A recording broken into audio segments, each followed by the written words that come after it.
Solo दोस्तों, स्वागत है एक बार फिर से आपका कॉमर्स विद अनिल सर में। ठीक है।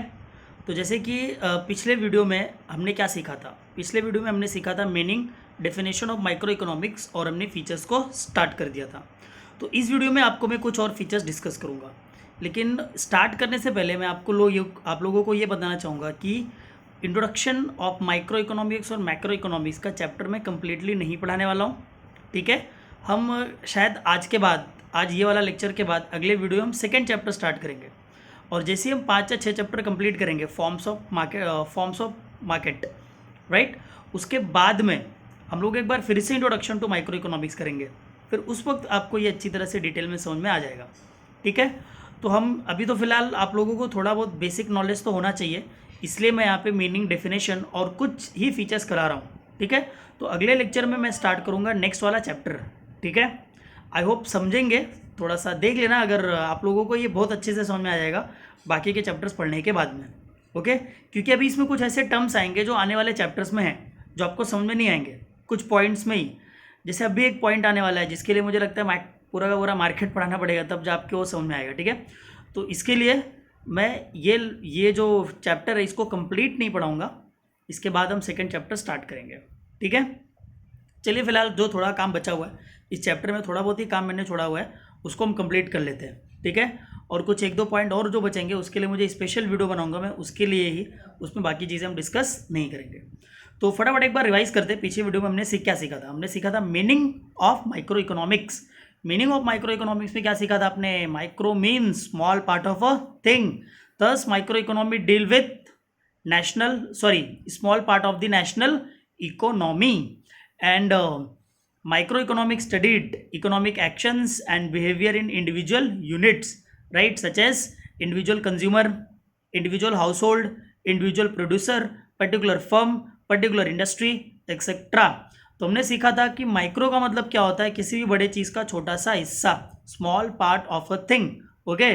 उसके बाद में माइक्रो इकोनॉमिक्स क्या करता है? बड़ी सी इकोनॉमी के एक छोटे से हिस्से के बारे में स्टडी करता है। ये इकोनॉमिक्स के हर एक एक्शन और हर एक बिहेवियर के इंडिविजुअल यूनिट्स में स्टडी करता है। एग्जाम्पल मैंने आपको बता दिया था। ठीक है। उसके बाद हमने क्या सीखा था?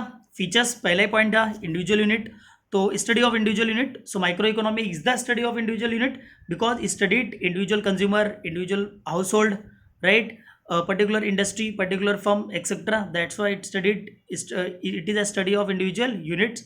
सेकेंड पॉइंट में हमने क्या सीखा था? Price theory, right. Price theory में क्या सीखा था? It deal with the determination of price of goods and services as well as factor of production, right. हमने सीखा था कि माइक्रो इकोनॉमिक्स क्या डिटरमाइन करता है? How the prices of individual commodities and factor of production are determined, that's why it is called as price theory. इसके बाद हमने क्या सीखा था? बेस्ड ऑन सर्टन एजम्पशंस, आप सीख ही चुके होंगे कि micro economics is based on certain assumptions जो कि सही नहीं है, लाइक फुल एम्प्लॉयमेंट हमने सीखा था, full employment, laissez faire policy, etcetera. उसके बाद स्लाइसिंग मेथड में क्या सीखा था कि microeconomics split the economy into the small number of unit, then each unit detail is studied in detail, that's why it is called as slicing method. इसके बाद वाला पॉइंट है हमारा एनालिसिस ऑफ मार्केट स्ट्रक्चर। ठीक है। दो point मैं छोड़ूंगा इसके लिए, खाली एक आपका पार्शियल इक्विलिब्रियम में अभी मैं डीलिंग नहीं करने वाला हूँ, और मार्जिनलिज्म प्रिंसिपल का भी अभी मैं डीलिंग करने वाला नहीं हूँ। तो फिलहाल 2 पॉइंट हम छोड़ देंगे, बाकी के 2 पॉइंट आज हम डिस्कस करने वाले हैं। तो मार्केट स्ट्रक्चर, राइट, तुम्हारा पॉइंट क्या है? Study of market structure. तो माइक्रो इकोनॉमिक्स क्या करता है? अलग अलग मार्केट स्ट्रक्चर्स के बारे में स्टडी करता है। बोलोगे सर ये मार्केट स्ट्रक्चर क्या होता है? देखो यार, मार्केट स्ट्रक्चर के लिए हमको छठा चैप्टर पढ़ना पड़ेगा, छठा या पाँचवा आपके सिलेबस में, लेकिन फिलहाल हम वो तो नहीं कर सकते, तो थोड़ा इंट्रो मैं आपको दे देता हूँ। देखिए, मार्केट का मतलब आप समझ गए, तब फॉर्म्स ऑफ मार्केट्स हम समझते हैं। तो मार्केट का मतलब क्या होता है? बोलोगे बाजार होता है? जी बिल्कुल सही, बाजार होता है। देखिए, in simple language market means specific a place, right, where buyer and seller come together and exchange their goods. Simple और साधारण भाषा में बोला जाए तो मार्केट का मतलब वो प्लेस होता है जहाँ पे बायर और सेलर आते हैं और गुड्स को एक्सचेंज करते हैं, या कमोडिटी की बाइंग एंड सेलिंग होती है। उस पर्टिकुलर प्लेस को हम क्या बोलते हैं? बाजार या फिर मार्केट। जैसे आपके आसपास अलग अलग टाइप के बाज़ार होंगे, आपने सीखा रहेगा, कभी कपड़े का बाज़ार लग गया, कभी और चीज़ का बाज़ार हो गया।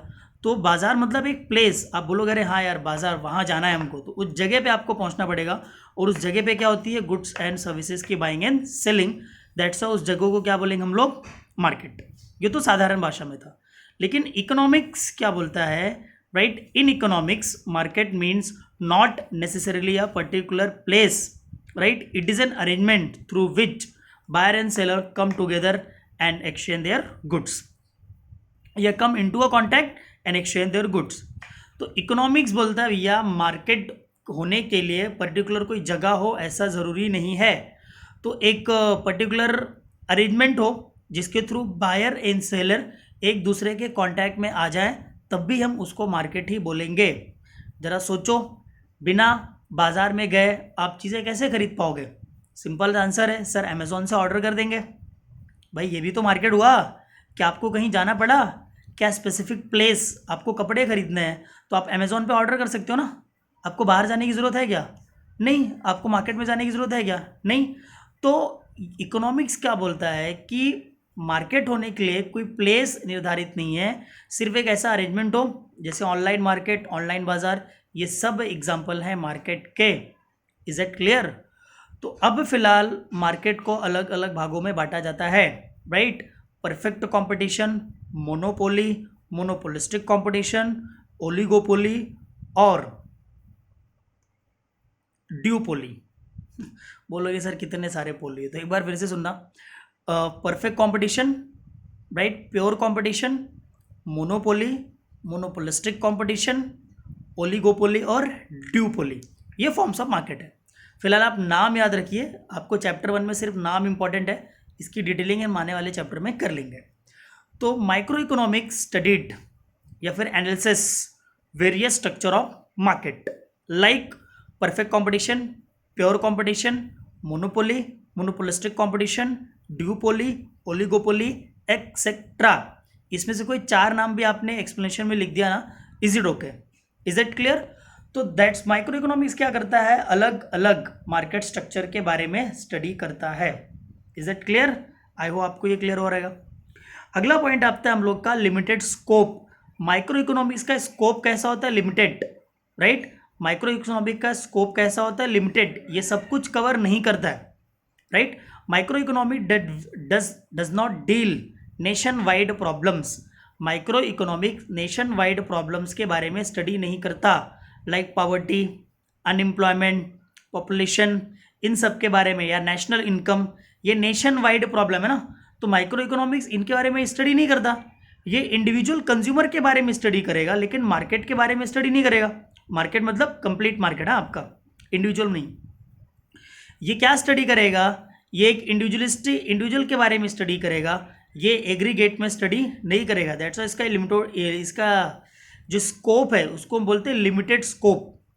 तो micro economic does not deal with the nation wide problem like poverty, employment हो गया आपका, राइट। और क्या सीखा था आपने?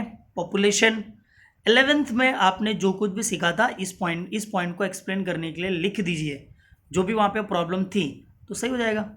Is it clear? तो इसीलिए माइक्रो इकोनॉमिक्स का स्कोप कैसा है? लिमिटेड। ये कंप्लीट इकोनॉमी को कवर नहीं करता, इसका स्कोप कैसा रहेगा? लिमिटेड। Is it clear?